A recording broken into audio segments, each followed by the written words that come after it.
pandémie du Covid-19, les smartphones interdits aux apprenants sont devenus des supports de formation à distance. Faut-il repenser l'éducation? Quel est l'impact du smartphone sur l'éducation aujourd'hui? Dossier enquête, c'est avec Odette Pira. Le téléphone portable aujourd'hui a pris une place très importante dans notre société. Cet appareil a révolutionné les moyens de communication et permet à quiconque en possédant de pouvoir communiquer avec n'importe qui et n'importe où. Le smartphone, lui, dispose des fonctions d'un ordinateur portable. Cet outil très apprécié des élèves et étudiants fait l'objet d'une interdiction à cause de sa mauvaise utilisation par les élèves, avec pour corollaire la baisse du niveau scolaire et surtout du taux élevé d'échecs aux différents examens et concours. L'autorité de l'éducation a interdit l'utilisation du téléphone portable. Et je crois que c'est à dessein, parce que l'utilisation du téléphone portable distrait d'abord l'enfant lui-même, ça distrait ses camarades, ça distrait l'enseignant si jamais il continue à utiliser cet appareil. Avec la pandémie de Covid-19, les enseignants et les parents d'élèves sont tous unanimes pour la révision de l'enseignement.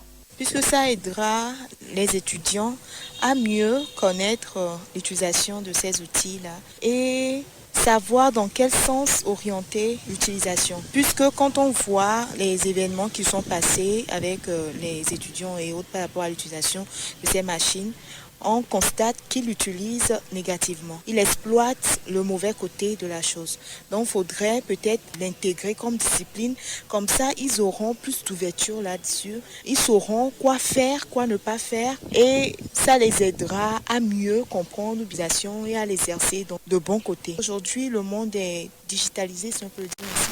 Le numérique est à la page aujourd'hui. Tout ce qu'on aura à faire ou bien tout ce qu'on fait passe forcément par le numérique. Tôt ou tard, les enfants, les étudiants l'utiliseront. Je pense que l'utilisation des ordinateurs portables et les smartphones sont indispensables dans la vie active aujourd'hui.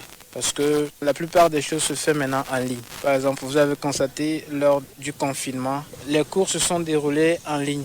Donc, je pense que c'est un outil indispensable. Donc, pour ces utilisations maintenant, il faudra sensibiliser les élèves et étudiants sur le bon côté de la chose. Il faut voir le bien fondé, ce que la chose peut apporter de positif dans notre vie. Je ne pense pas que l'on ait besoin de cette pandémie-là pour mettre ce problème-là sur le tapis. Vous voyez, donc l'utilisation des outils informatiques aujourd'hui, cela relève finalement d'un truisme. Tout le monde sait que c'est nécessaire. Bon, nous, par exemple, on n'a pas appris ça, mais on a encore eu la chance parce que nous, on a évolué un peu dans les études. C'est pour cela qu'on est arrivé à apprendre sur l'état, donc comment ça se fait. Mais pour les jeunes, bon, je pense qu'il y a lieu d'envisager des matières comme cela pour leur enseigner comment ça s'utilise, le réseau social, l'Internet surtout, parce que l'Internet aujourd'hui, c'est un moyen inestimé de recherche et même d'entrepreneuriat. Donc, il faut envisager à chaque fois des trucs comme ça. L'ordinateur portable, le téléphone, le smartphone, ce sont des outils qui doivent être intégrés finalement dans l'éducation des élèves. Si on arrive à leur montrer l'importance du portable, je pense qu'ils vont faire un bon usage de ça. Donc, de ne pas l'écouter, mais de leur conseiller que le portable a son rôle. Il y a un temps pour le portable. Ce n'est pas n'importe quel temps, n'importe comment il faut prendre le portable pour l'utiliser. Donc, des fois, on est à la maison, des fois, on est au service. Quand il y a un problème, il t'appelle avec. Alors que s'il n'y avait pas le portable à côté, il va faire comme ça, son côté positif. Donc, je vais conseiller aux parents, même de les acheter, de leur montrer l'utilité du portable. Donc, montrer ça à l'enfant pour que, au moins, si l'enfant sait pourquoi il utilise le portable, je suis sûre qu'il ne va pas prendre le portable comme un accro de son côté, quoi. Le premier défi reste les moyens limités des parents d'élèves à procurer du matériel informatique à leurs enfants. Le sous-développement est toujours là et très présent chez nous ici en Afrique. On est très en retard sur les TIC là. Sinon, en temps normal, chaque parent doit à son enfant au moins un ordinateur portatif. Mais bon, compte tenu de la situation, nous d'autres, on n'arrive même pas à procurer même un smartphone à nos enfants. En principe, c'est la pauvreté. Moi, je dirais toujours que c'est la pauvreté. Si les parents en ont des moyens, ils peuvent vraiment, je ne sais pas, payer ces choses-là à leurs enfants pour qu'ils puissent vraiment réussir. Bon, aujourd'hui, nous avons vraiment vu ce besoin-là. On y croyait que non, effectivement, cela n'est pas vraiment important, mais aujourd'hui, on a vu l'importance. Il faut revoir ça. L'utilisation des technologies mobiles s'avère utile à l'école et le téléphone portable est une avancée technologique dans le domaine de la communication. C'est un moyen de communication, de recherche et de savoir incontournable dans ce siècle présent. Ça te permet de voir ce qui se passe réellement, de naviguer de savoir. Mais sans un smartphone, je ne sais pas, comme s'il y a beaucoup de choses. Même si je fais WhatsApp à la maison, je prends si des mots m'échappent, je vais sur net, je cherche. Le portable, c'est bon d'utiliser, de faire passer les cours en ligne. L'insertion de l'informatique dans l'enseignement fait partie des objectifs du ministère en charge de l'enseignement technique. Les réflexions sont donc en cours au niveau des acteurs de l'éducation.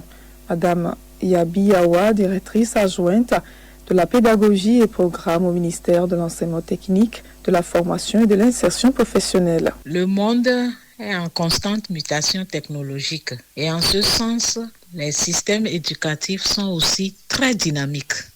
Il est donc nécessaire que les acteurs de l'éducation la repensent, surtout par rapport à la situation sanitaire que nous vivons actuellement.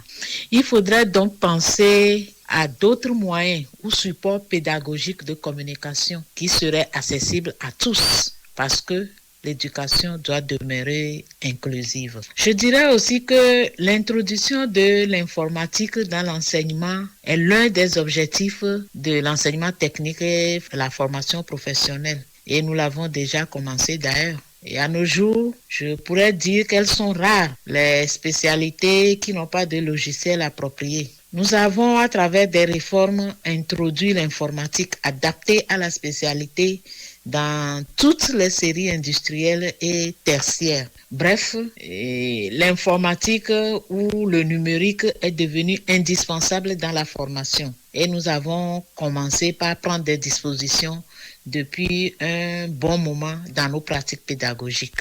En témoigne par exemple le projet ENT, Environnement numérique de travail, qui est installé dans une dizaine de nos établissements à travers tout le pays. Et cela, c'est en collaboration avec le ministère en charge de l'économie numérique. Et s'agissant de l'utilisation des smartphones dans l'enseignement, je peux dire que les réflexions sont en cours au niveau des acteurs de l'éducation pour voir dans quelle mesure on peut la réglementer afin d'en faire vraiment un usage pédagogique et surtout rationnel. De nos jours, les smartphones sont donc une fenêtre d'ouverture privilégiée des adolescents vers le monde extérieur. Actuellement, moi je dis que ce qui a été décidé au ministère pour les cours en ligne est une bonne chose.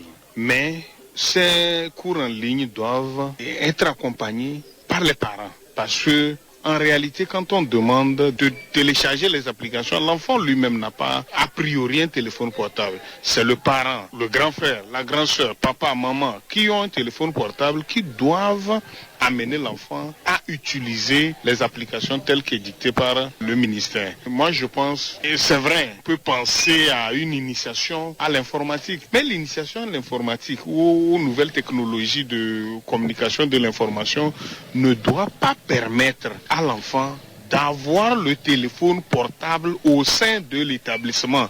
C'est la ligne rouge à ne pas dépasser. Parce que le téléphone à l'école crée autre chose. C'est le téléphone à l'école qui n'est pas une bonne chose.